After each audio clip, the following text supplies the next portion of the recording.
Today, we are going to be talking about all things people pleasing, where it stems from, how to stop it, and the fine line between being a people pleaser and being petty. So Lana Del Rey is on stage and because she has a country album, she's on stage and in this song, she mentions that she made out with Morgan Wallen, the country singer. You know the "Get me to God's country." Get me to God's country. So now I know what he meant by "Get me to God's country." Get me to Lana Del Rey. Oh my God. He touched the lips. If a woman, tries to defend herself or give her opinion, that's not the norm and not the kindness and the niceness that we're supposed to be or that we're used to. All of a sudden, she's a bitch. It's like Katherine Heigl. Katherine Heigl was portrayed as this huge monster in Hollywood, this huge, don't work with her. And she did an interview and she's like, I'm a kind person. I just have a certain standard, basically. And I was uncomfortable with things, and she spoke her mind.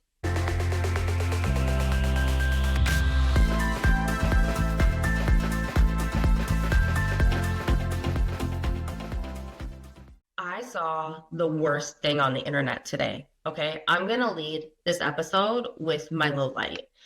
I went online today and I saw the most fail of a gender reveal. Okay, I cannot get over how much I am absolutely hating the over-the-top gender reveals. This couple was on a stage, and if it was whatever gender it was, they had the matching colors, pink and blue, and this smoke and slime would come out and spill on people in front of them. Well, it was a girl, and when they turned around, the smoke and slime hit the pregnant woman. Oh my God. And all of a sudden, they started running. The dad ran away from her, then thought, oh yeah, maybe I should help her, and then turned around to get her. And she was like on the floor laughing, trying to get up, trying to jump off the stage. And I was like, what is wrong with people? Why are we doing dangerous gender reveals? Why are they over the top like this? It is so annoying. I can't stand it. I'm done with them. I think gender reveals are so funny. And what makes it funny is like the cultural significance and how many like crazy, like catastrophic disasters have happened from gender reveals. Do you know what I mean? They like burn down the house. Yes. And the one time somebody did one and a plane flew over them, and whatever smoke was released from the plane or whatever was the gender, and then the plane blew up. And in the video, no one cared about the plane. And like the worst part is that like every single time the gender is what the dad wants, normally the mother-in-law, like the mother of the dad, will run to him and take away from the actual mother. Of course, yes. Like, I'm just like, I'm so done. Like, can we just bite into a cupcake? Let's just keep it simple. Cut a cake. You know Literally. what I mean? Literally. I don't understand. Why are we blasting off all this smoke, spilling slime, falling off the stage just to see if you're having a boy or a girl? I can't. Well, the next thing we knew is like the Blue Origin penis rocket from the Celebrities with the Space In. They're going to shoot one of those up, and then they're...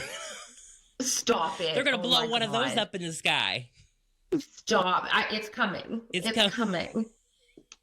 But okay, enough with the negativity for me. My highlight is that we have booked in some amazing guests for my trip to LA. So I'm coming from May 12th to 19th, and we have some awesome guests who are coming in, some that we're just both so excited. So there's going to be all kinds of different conversations, all kinds of different topics. It's going to be so much fun. And a part of this whole thing is I get to sleep in Kyle's bed again for like a week. Oh God. No, we have really been leveling up. Like there's a lot happening. Like I can't express like Blonde Highlights is about to get big. You know what I mean? Like we're doing so many big things happening in the next month or so. Kris is coming to town. We have too many guests booked. Like we have to like figure out how many people we can see while she's here. And then we have so many more guests coming. And so many more, they're just on a wait list at this point to get in. Basically, we're not even lying. It's like we just put in this new energy to the podcast and things are happening. Blonde Highlights is going places. Going places. And there's like TV stars. You know what I mean? Like the other day I was talking to Kris on the phone and her husband came in and was like, when are you going to do this or something? And she was like, and I was like, girl, you tell him. Things are going to be a little different around here. You know what I mean? Kris is booking celebrities on her podcast. Things are going to change. We're going places, Michael. Like, step it up. You need to understand. Exactly. Listen. Okay, what's your highlight? What's your low light? Okay, so my highlight is just they're just ridiculous stuff. So basically, highlight is there's this woman I saw that she's going viral on the internet, okay? And she is like a middle-aged woman. I guess she lives in Nashville. But anyways, she's been posting these videos and she's like, my husband's boring. And then she's posting more because they're going viral. She's like, and then she's like, I'm about to have a brat summer or stuff. Like, and then she's like listening to Charlie XCX. Like, this is somebody's grandmother, okay? And she's divorcing her husband, she has said, because he's boring. He's a Trump supporter. And then she found out on top of that, he has the audacity to cheat on her. So, oh no. Oh yeah. So she's throwing a massive divorce party in Nashville and she's wearing brat green. It's all going to be brat music. And she's like, I'm bringing in brat summer with a divorce. Honestly, like everyone's like, is it going to be like another brat summer? And this woman just made it happen. She's like 100%. I didn't get to do it last year. We're doing it this year. And I love that she's throwing a divorce party. I mean, that needs to we need to have less massive gender reveals and bigger divorce parties. Literally. Right? Like, no, we're done here. We're shifting the narrative. Exactly. That's the best thing. People should start doing that. Doing like the planes that like can write things in the sky. Yeah. And it's just like, we're getting a divorce, Bob. But I'm keeping the dog. Take it, the damn dog. If you don't get that reference, get off this podcast. Get out of here. There ain't no place for you here if you don't know that reference. No, there's not. I'm sorry. Okay, so what's your low light? So my low light is I went to a party, okay, the other night, okay, because she's busy, you know what I mean? The people are inviting me to parties these days. It was happening. It was for a comedy group that I do. They were having like an anniversary party. So I drive all the way out because it was a little bit out of the city to this party. And I'm telling you, one of the funnest parties I've been to in forever. But the thing is that I had to work the next day. She wasn't Ubering out there. So I had like one hard cider. Okay. One hard cider. Okay. And Kyle is infamous for being the last to leave parties because, she's a booze hound. She's getting turned up and she's the last to leave unless you run out of alcohol. But I'm sober. How did I was the last to leave the party after one hard cider and I forgot my purse there. Oh, hell no. Hell no. Yes. So I'm like, how am I pulling drunk moves sober? But then so yesterday I had to drive back out there to go get my purse. Oh, and you know what? There's not even like a fun story to that. Like I've left my IDs places and then like you look back on it. It's like, yeah, I had to do the walk of shame and be like, hey, I left my ID here. And they're like, yeah, we found it in the bathroom. I'm like, yeah, okay, whatever, like leave me alone. And it's like a memory. This is just an inconvenience. This is just annoyance. Like you had to drive all the way back there and you weren't even drunk. There's not even like a, I know. But I guess that's a highlight too, because she had the time of her life on one hard Yeah, things cider. that I like. Yes. Oh my Yes. gosh. See, that's the difference between us is that you're going out to like all these cool parties and I'm throwing birthday parties for the kids. Like we're both partying. Like 2 weeks ago, remember, I had my party hangover because I had like kids sleeping over. Different but same. Different but same. Yeah, exactly. Exactly. Okay, speaking of being tired, Hmm. do you think Katy Perry's still tired from her trip to space? Yeah, that's what I'm wondering. Like something happened. Like I don't know that 11 minutes must have been exhausting. I think so. Honestly, like I don't like to hate on people, okay? So here's the thing. When I saw her concert, her opening night, and I saw her flying around on that thing and doing whatever, I was honestly like, wow, she really, really went for it. I didn't see anything wrong until the internet dragged her. And then I was like, oh, she does look a little bit tired, but she's also like a mom. Yeah, but it's just odd because like I just feel like even a few months ago she was giving it. Yeah, like maybe like, and that's what I mean is like some of the comments are so mean. Like people on the internet are so fucked. I'm sorry. Like I can't get over it. But like I saw the one thing and I had to die because remember that performance that Hillary Duff did in New York and it wasn't like that much energy in it. People are pairing Katy Perry dancing with Hillary Duff's song. The one where she's at the Today Show, like in New York, and she's like, dun dun, like she gives the little like give nothing choreography. Yes. Yes. But like Yes. it's still everything. And like I just don't understand. Like Katy Perry has so many fucking things happening in this show. There's like sword fights, there's like a big like monster thing coming out. She's jumping through the air. Okay, she missed someone, but she's jumping through the air, like running over people. She's flying things around. And it's like, what more do people want? Literally, that's what I was wondering too. Like that's the thing, oh, is I was just like I didn't see any of the clips, and I just thought like you know what I mean. There is like there's some Katy Perry hate going on and whatever. We don't need to get into that. And I was like, oh, people were just jumping on and just like dragging her. But then I saw it and I was like, oh, she is exhausted. Like she's like Mhm.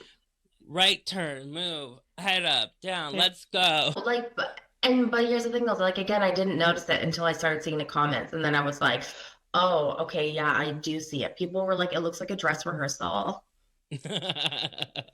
But you know what though? Like the girl just got back from space. She's a mom. Like we had to give her some grace here. No, but Like, literally, exactly. I'm telling you what, you wouldn't see my ass up on there to give him choreography.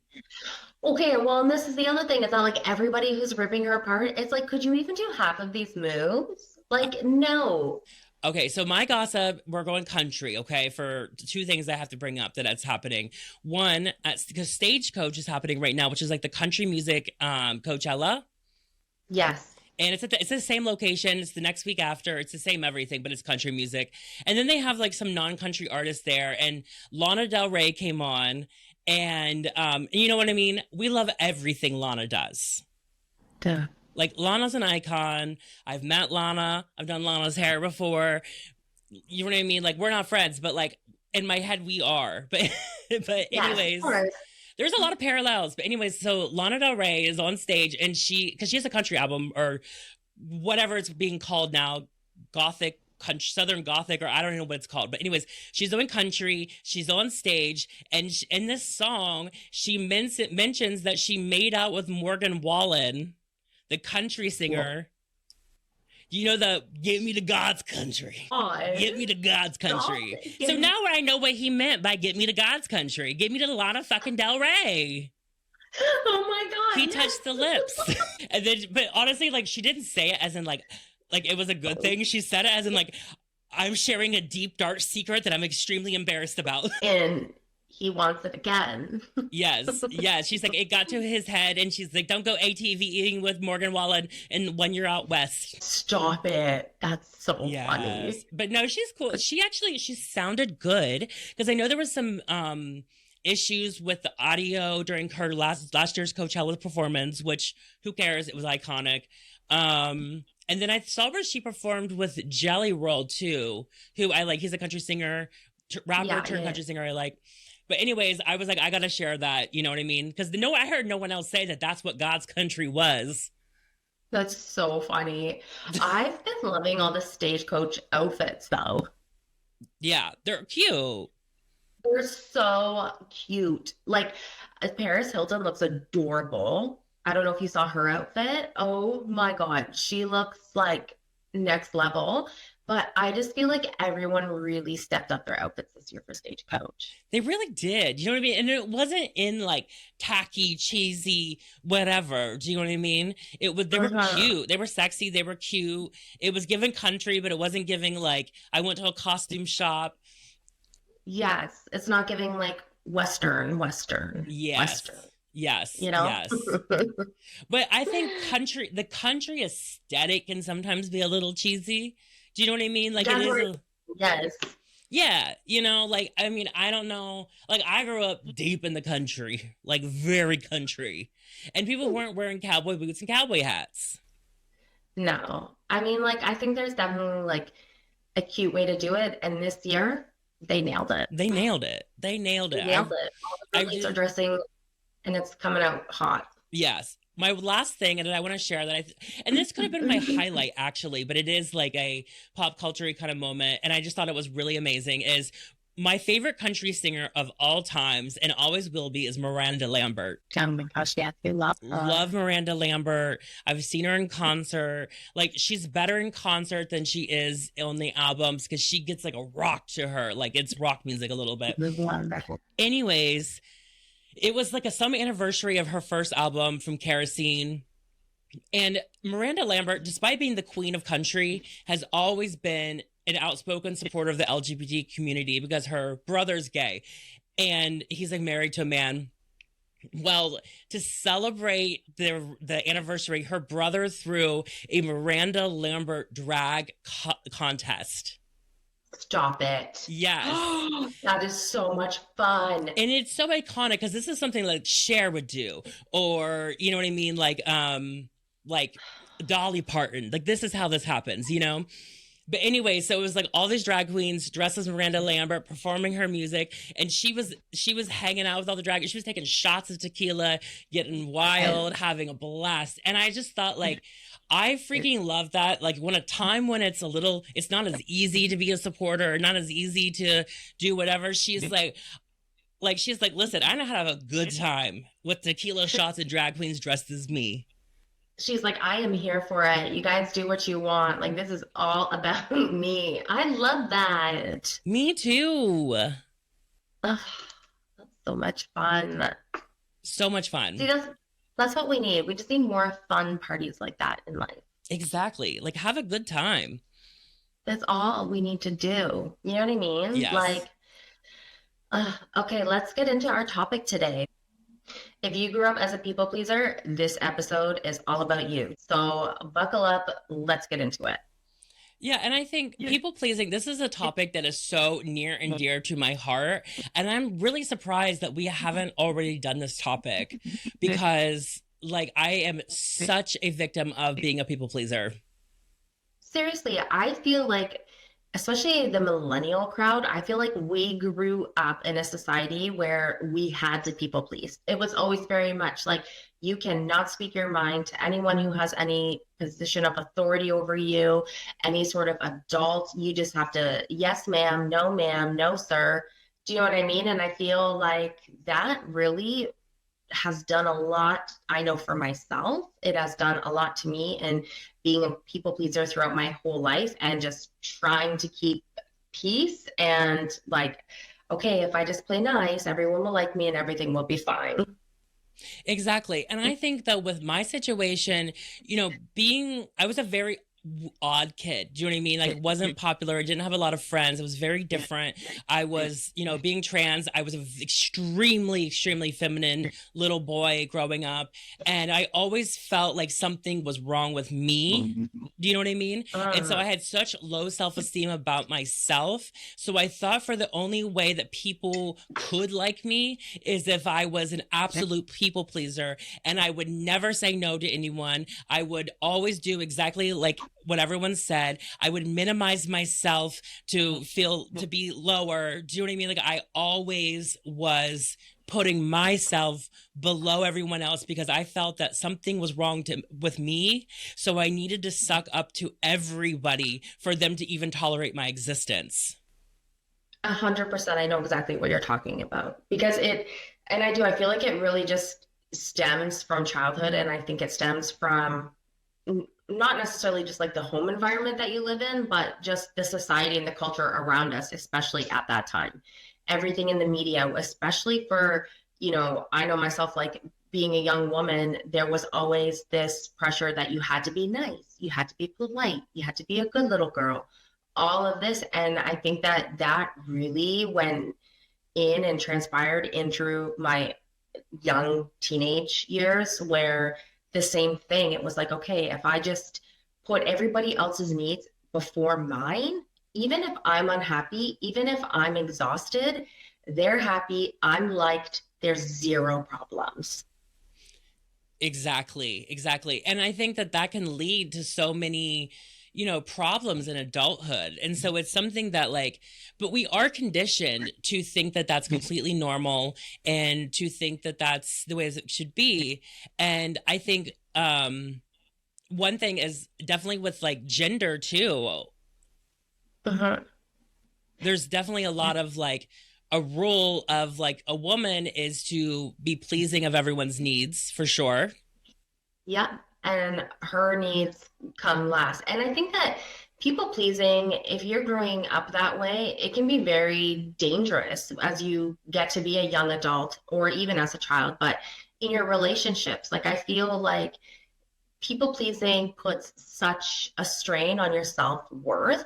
And I think that because you're minimizing yourself to the point where it's like you don't care about your own needs, you don't care about what matters to you and how draining it is. And because you're putting everyone else first, I feel like you can get stuck in these relationships or situations that you don't know how to get yourself out of because you're scared of making other people mad or you're scared of any sort of negative consequence that's towards you. So I think that it's kind of a danger as well as, you know, it's not good for your self-worth. There's so many negativities to it, but I think like that's one aspect as well. Exactly. And there's another thing that you can kind of notice if you're being a people pleaser is if you're constantly apologizing. Do you know what I mean? Like that is so ingrained in us to be like I will literally like someone can do something to me. Someone can hit me with a door in my face and I'm like, oh my God, sorry. I'm so sorry I did that. Well, okay. And honestly, being Canadian on top of that, it's like we were born, all of our first word was sorry. Like if I'm in the grocery store and someone, same thing, hits me, they could come up and smack me. And I'll be like, oh, sorry, I must have been in your way. And vice versa. Like that's also the culture that like I grew up in. But you're right. Like there are things that I will, and I have apologized for in relationships, in work environments and everything where I'm apologizing and I literally didn't do anything wrong. But I'm apologizing because I want to keep the peace and I want to be likable. That's wrong. Exactly. And one of the other things that I do, and this is a problem in my career doing hair because of all the scheduling and stuff, but also in just every aspect of my life is completely doing overcommitment. Yes. Because I'm so scared if I say no to somebody or I say, I'm sorry, I don't have the time to do that, or could we do this next week? There'll be rejection. And so you catch yourself overcommitting and constantly booking things. And before you know it, you're sleeping like 4 hours a night and you're not getting anything done for yourself. Your life is crumbling, but you're over here doing little things for other people so that you can get their validation.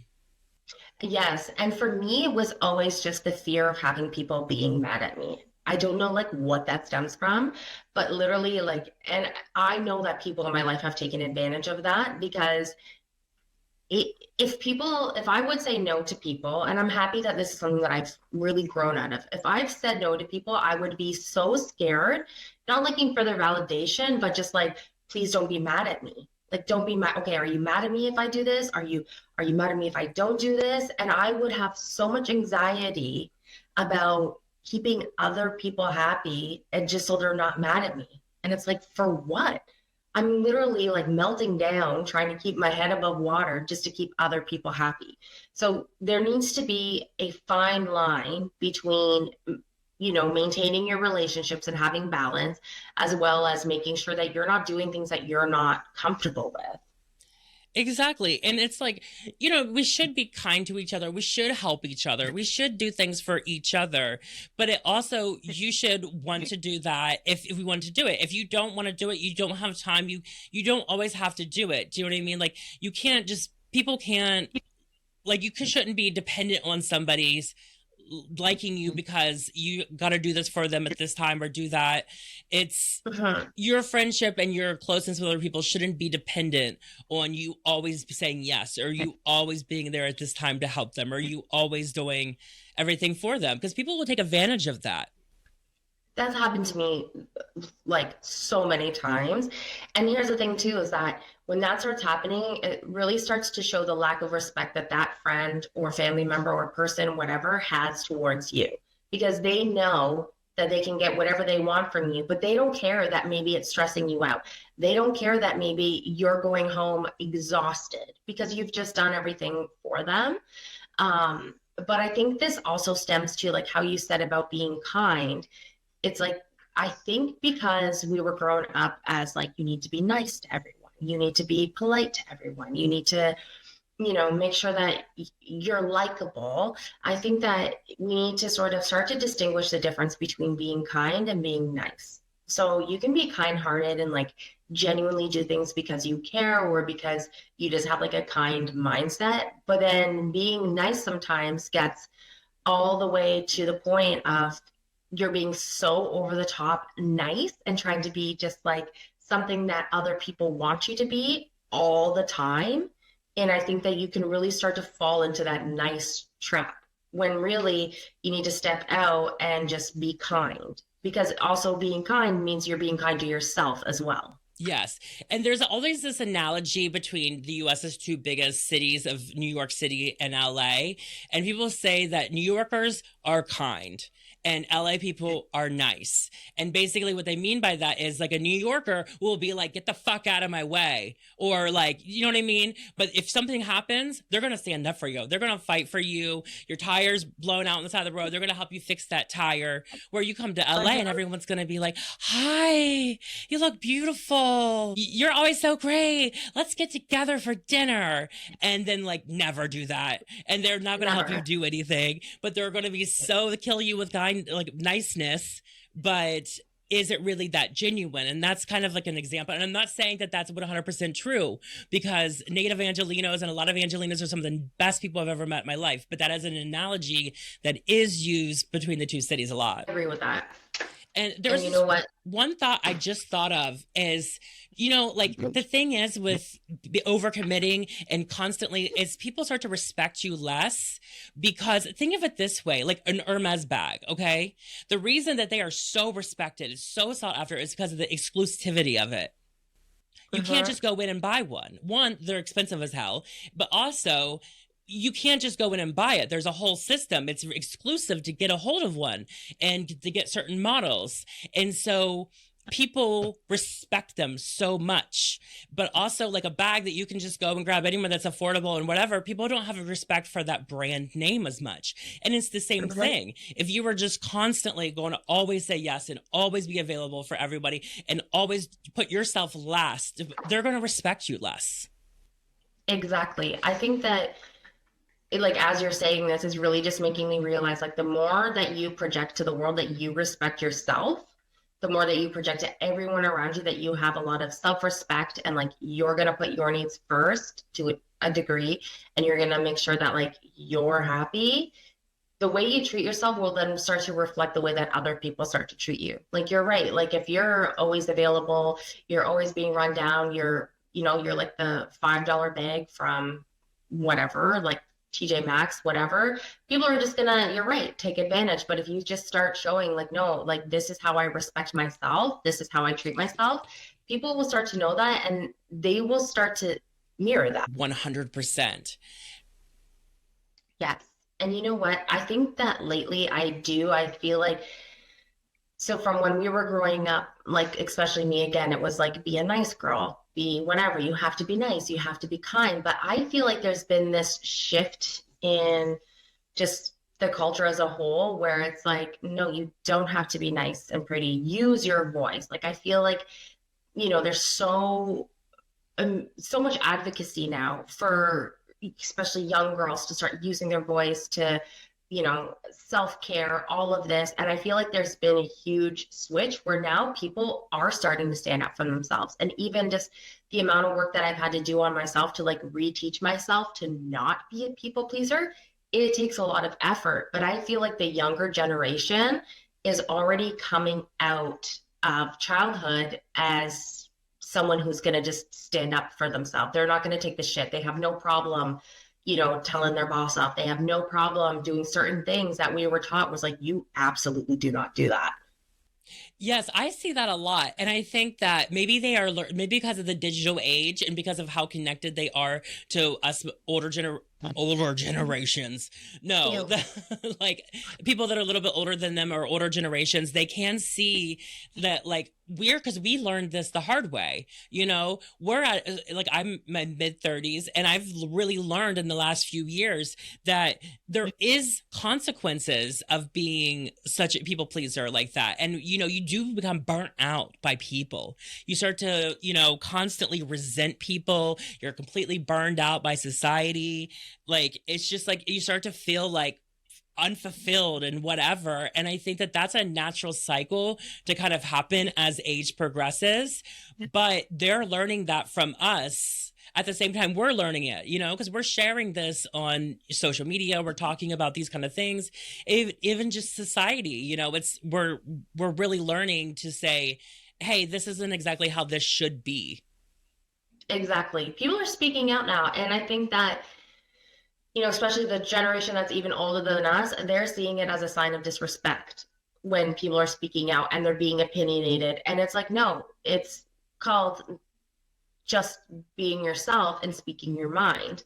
And I feel like you're right. I feel like us millennials have really paved that way. Or is it Gen Z? Gen Z, right? Gen Z, Younger yes. one? Yes. To come out and be confident and to say things like we're seeing it in pop culture even. Like when we were growing up, we had like Mandy Moore, we had Britney Spears, we had Jessica Simpson, and we had like Christina Aguilera. And I mean, she took her moment. But that Dirty video was so controversial because it was outside of the norm of what the typical pop star was supposed to be. She was supposed to be prim. She was supposed to be a fine example to the younger generation. She was supposed to be a role model. And now I feel like the pop stars are coming out and they're just doing what they want to do, right? Like people are clapping back to Sabrina Carpenter because they're bringing their daughters there and they're like, this is way too sexual. She needs to be a role model. And Sabrina Carpenter's like, don't come to my concert then. Where that would never really be heard of before. It would be like, no, we need to switch up all the gears to appease to everyone. Yeah, and Chappell Roan's gotten a lot of heat for that too, where she's like the photographers, you know what I mean? She's yelled at them. And they're constantly saying like she's crazy and she's being disrespectful and all these things. But all she's saying is like, back up. Like, stop telling me what to do. Like, I'm doing my own thing. Don't. I'm not going to sit here and be like, thank you for taking my photos. Thank you for chasing me. Thank you for following me down the road and taking photos of me when I look like shit. And I just woke up and I'm trying to get some coffee. Like, yeah. And why is it like, especially with women, it's like if a woman speaks up, if a woman says anything, if a woman tries to defend herself or give her opinion, that's not the norm and not the kindness and the niceness that we're supposed to be or that we're used to. All of a sudden she's a bitch. It's like Katherine Heigl. Katherine Heigl was portrayed as this huge monster in Hollywood, this huge bitch. Don't work with her. And she did an interview and she's like, I'm a kind person. I just have a certain standard, basically. And I was uncomfortable with things and she spoke her mind.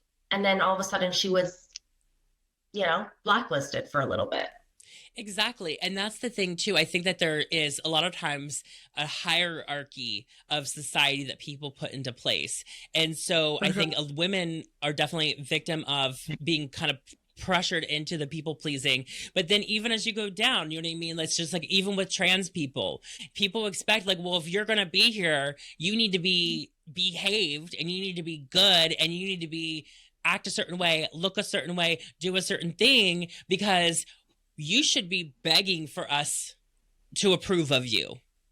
You need to get in line so that we approve of you. And it's like, I don't need your approval at all. Exactly. And you know what? It's even like the actress right now, Rachel Zelger. Outside, I'm not going to speak out her political views and what she's saying politically, but for her press tour for Snow White. Now, look, I understand that if you're playing such an iconic role, you should maybe like the role, whatever. However, she has received so much flack and backlash to the point where people aren't even going to see the movies because she didn't put on the persona of a Disney princess during her press tour. And by meaning that, she wasn't what the people wanted her to be. People wanted her to be the sweet kind, the Snow White that they have in their head. And they kind of wanted her to be that character.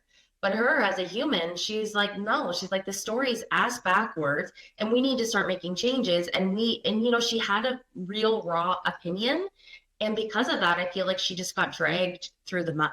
And again, I understand that, like, if you're playing a role, you should maybe be more excited about the character. Okay. I do respect that aspect, but to down her for everything that she said about it and the way that she said it, like, people don't like the way she speaks. It's like, well, then how do you want her to just be someone else? You want her again to fit the mold of what's something that you want.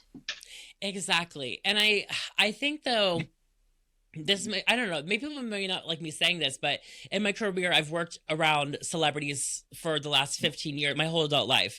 And celebrities are really just like normal people who have a cool job. Like, and I know that's probably cliche to say that, but it really is true. When you're with them, you're in their house, you're whatever, they're just like your friend from high school. They just have a cool job that they go to sometimes. And so people really put people on such a platform and expect them to be unflawed, perfect goddesses all the time. And that's the thing. And like, circling back to Rachel Zelger, it's like she's making these points to stand up for women.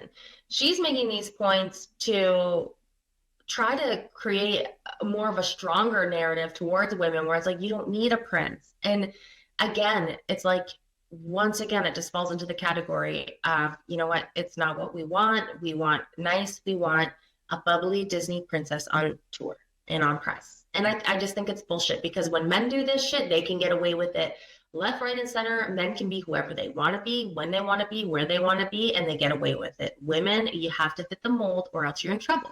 Exactly. You know something? I just thought of this right now. I've been kind of like low-key getting obsessed with Lorde again, the singer. Because she's had that moment with Charlie XCX on Girls So Confusing. We talked about that here on the podcast. We did like an episode almost, I think, on that. But that's a little bit of an example of the people pleasing too in that song as well. But what I like is she has this new era coming out, a new album and everything, and she's not giving sexy, beautiful pop girl. She's given mask. You know what I mean? She's given mask style. She's like, I'm not out here in a mini skirt. That's great if you want to do that, but that's not me. And so I'm not going to change myself and put myself into that box to make you happy about me being a pop singer. And it's so funny because in the bigger picture, the pop stars right now, by taking a stand for themselves and doing all the things, and all these women who are getting the shit on, they're actually the real role models, because they're like, here we are, we're being who we are, we're being our authentic selves. You either like it or fuck off. You know what I mean? Whereas like back in the day, a lot of these girls were fitting a mold that they didn't even really want to be in. So, but I do Exactly. think that I do think that there's a fine line. Like, look, we're not saying to go out into the world and be an asshole, but if you choose to be petty if you need to be. I was petty the other day. I was so petty, and it's because I'm just so sick of people taking advantage or like being rude to me. And even though, okay, maybe I was in the wrong for this one, short story. I'm going down the street in my car.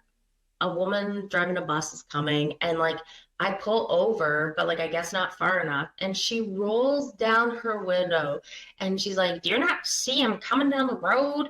And I couldn't even help it. I was just like, "Ew, sorry." Like, and I was just so rude to her. Instead of just being an adult and being like, "Oh, I'm so sorry," or like whatever, I was so rude to this lady. Like I literally said "you" to her, and I just like drove off, like no fucks given. And you know what? I know it was petty, but like it felt so good. Yes, and that's the thing too, is that it is that kind of thing with like when it turns to pettiness, it's that like always it's okay, it's okay, and you hold all of your feelings in, you hold everything in, and then someone does a little something, and instead of you being like, no, I don't like that, you just go off, like you go crazy, you say the most passive aggressive mean shit, you do a passive aggressive action, you know what I mean? It's like instead of just like getting mad at someone and telling them for like your boyfriend for cheating on you, whatever, you're just like you wait and then you go and like sleep with his best friend instead of just saying you're an asshole, no, get away from me, you're like, I'm just gonna go do this petty action. Exactly. And you know what? I'm here for it. Like I love a petty bitch. Like I think it's just because maybe for me it's just like rebel against it. Like be the asshole to a degree, to a degree. But no, there does need to be a fine line between, being just like a complete petty asshole who's unkind versus just being a people pleaser. And I think once you find that happy medium, you'll be fine. Exactly. And one thing I was thinking with the pettiness that just reminded me is when I was younger and being such an extreme case of the people pleasing situation, guys were turned off by that when I was dating them. Yes. Because they were like, can you get mad at me? Like, will you get mad at me? I cheated on you. You were asleep in my bed and I had sex with someone in the living room. I cheated on you in the same house. And you're not mad at me. You're not breaking up with me. What is wrong with you? I'm going to tell you something right now. They didn't make the statement, what is it? Be mean, keep them keen for a reason. Yes. It is so true. The more that you show a guy that you're available and you'll do anything for him and you'll be a people pleaser, the more they're automatically turned off because there's no element of chase. There's no element, you're not the Hermes bag. You're now the Marshall's bag. Do you know what I mean? You need to be exclusive. Is that the word you used? Is that the word you used early? Exclusive? Yes, exclusivity. Yes, exclusive. Yeah, 100%. And the other thing with that, and this is on the same bounds as that, is like, if you were constantly always agreeing with everybody, like if everyone's like, I love this music, and you're like, I love that music too. Or I love this TV show. Yeah, that's my favorite show too. Where is your self-identity? Exactly. And that was my problem forever, is that I didn't know who I was. When I started therapy years ago, and especially in my journey too, in my transition too, this was a part of it where it's like, I said to my therapist, because she was kind of like, who are you? What are your interests? What are your favorite things? And I'm like, what the people around me want me to be my favorite things? I don't know. Who am I? What is my personality? What is my identity? What is my anything? I had no self-identity because my identity was to mirror the people around me. And I had a different personality for each friend and each person in my life. And so imagine having a birthday party when all your different friends come and you have a different personality for all of them. They're like, who the fuck is this bitch? I know. No, I agree with that. And you know what? It's so funny you say that because I used to do that a lot. I would agree with people about things that I liked when I hated them.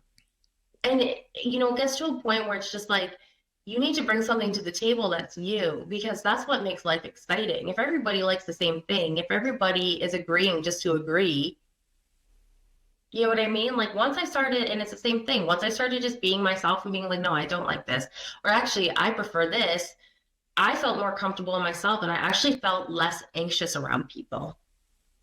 Right, right. Because you weren't begging for their approval. You're just like, this is me. This is who I am. Yeah, I'm like, I don't give a shit. Like, or like, hey, if I want to go home now, I'm gonna go home now. Like, I have kids to deal with in the morning. I don't want to stay out till like midnight. I'm going. Like, we're getting good nights now, good bedtimes now. I'm telling you. I know, but I think it is a constant battle. And I think it's something that I will fight the rest of my life. And I think about it, definitely have made progress with the people pleasing, but I'm not there yet. I'm not there yet at all. And sometimes I am so jealous of people who are like, no, I'm not doing that. Like, no. Like they're never like, they're not going to do a single thing they don't want to do. I know. And that doesn't mean they don't do kind things, but they want to do that kind thing if they do it. Like, and no one expects them to do it either because they know that they're going to be like, yeah, go fuck off. I know. You know what? Honestly, I've learned a lot of that from my little sister. She's 13 years younger than me. And I used to find that so inspiring about her, is because she would be like, no, I'm not doing that, or no, no. And I was like, how the fuck does she just say no? How do you Yes. say no like that? And then again, she's very Gen Z. I was like, oh my God. And you can just say no. Like I did. I learned it from my younger sister because growing up, I was always, yes, yes, yes. Anyways, I completely get what you mean. Yeah. And it definitely does lead a lot of times to some petty behaviors, you know, and not that being petty is the inverse of people pleasing by any means, but it is, you know, you do end up doing petty stuff because you don't want to confront the situation. You're avoiding confrontation. So you're making the petty comment. You're doing the petty action. You know, you're going to go sleep with their best friend to get back at them, not just say, this was messed up and confronting the situation. Exactly. Exactly. What are some like crazy petty things that you've done? Oh my God. Okay. I used to do things to, I would set up scenarios to make guys jealous if like they were upset with me, or if somebody's pissed me off and I know that they're going to overthink things, I would send them just like a K response instead of just being like, hey, this bothered me, or I have ghosted people. I've done a lot of asshole things. Like the other day, I was so rude to that lady for no reason. Um, I've done a lot of petty things in my life, and I have certainly decided to choose the petty route. Exactly. Yeah. And that's my thing too. I think I'm most guilty of just like making passive aggressive comments. Oh my God, yes, you are. But you do too. I know. Actually, that's where we're both really bad, is that when we make passive aggressive, we did it to each other today when we were talking. And okay, so we were getting ready today. Quick side note, and I was like, fuck, I'm hungry. So I'm sitting there and I'm just like eating something. And I was asking her all these questions, and she's like, are you all set up? And I was just like, I like looked up at her and I was just like, did you read the notes? I didn't even pick up on that. I just meant it, and like we both get distracted, and we're doing this, I this, know, and this. I know. And I was like, don't you dare tell me not to eat right now. Like, But yeah, I definitely think that one thing is like you'll do instead of just saying something, you start doing small things to get under someone's skin. yes. Do you know Oh what I my mean? God, yes. Or like, Do you want to know a crazy thing that I did that was really petty? I was yes. really mad at this boyfriend. I'm not going to say who it was. And this is actually kind of like not okay. And he had all these, he was very, very, very particular about his clothes. He was very, very particular about things.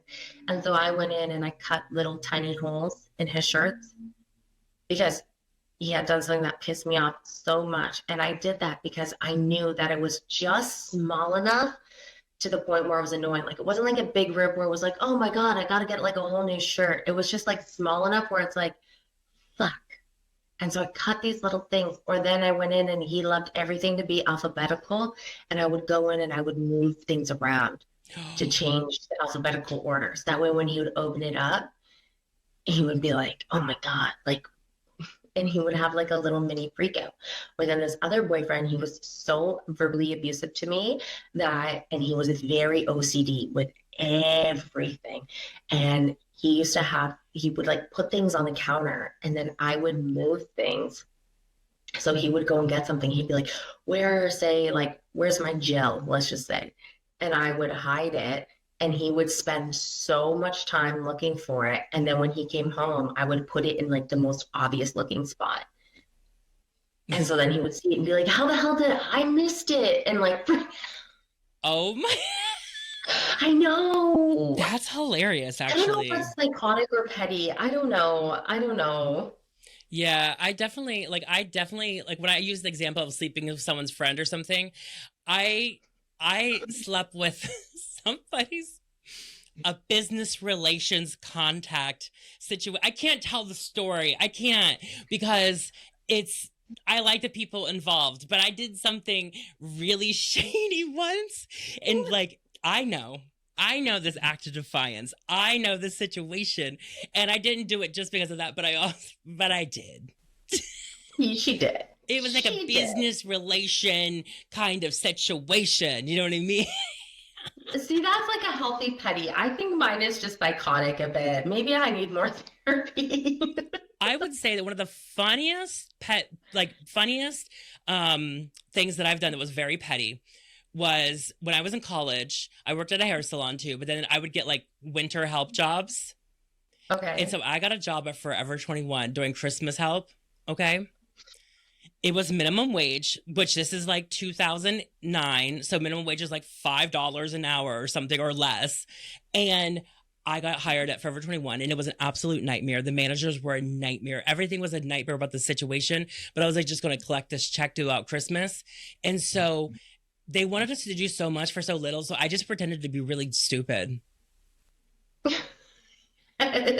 And so I was the door greeter. They were all like, Kyle's too stupid to work the cash register. No one trusts her to count the money. She can't even do go backs from those. She just does it all wrong. So we have to put her at the front. And they would like make fun of me. And I'm like, you guys are working. I'm standing up front staring at the Abercrombie and Fitch model outside. And I'm just saying, hi, welcome to Forever 21. There's a clearance rack in the back.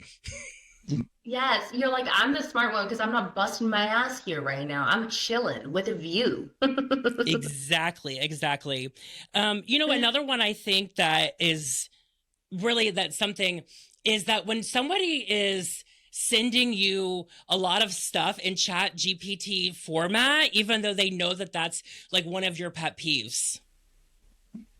Okay, but some people need.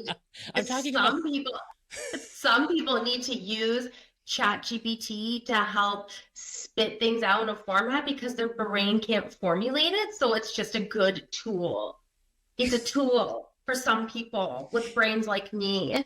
It's a tool to be passive aggressive and petty, even though they know that it's a pet peeve. Are we in a toxic relationship? Because I'm feeling like we're toxic. Who's being toxic? Stop. I'm kidding. Everyone, Right. This is why I was cracking up laughing earlier because I thought of it. But anyways, this is an inside joke. We're being extremely petty to each other and passive aggressive. And we don't need to explain it all. But I think they can read between the lines that we are in a very toxic relationship. And the worst part is that when we were putting our makeup on today, Kyle's sitting there laughing. She's like, you'll hear about it at the end. Now I know. Oh my God. Well, guys, I think this wraps our episode. Thanks for listening. If you know someone that needs help to not be a people pleaser, send them over the episode. 100%. Yes. And you could be petty and send this to somebody who needs to hear it. Yes. And just putting it out there, this is actually being filmed in Petty Cash Studio. Oh, yes. How on brand for us. Anyways, guys, thanks for listening. We'll see you next week. Okay, bye. Bye.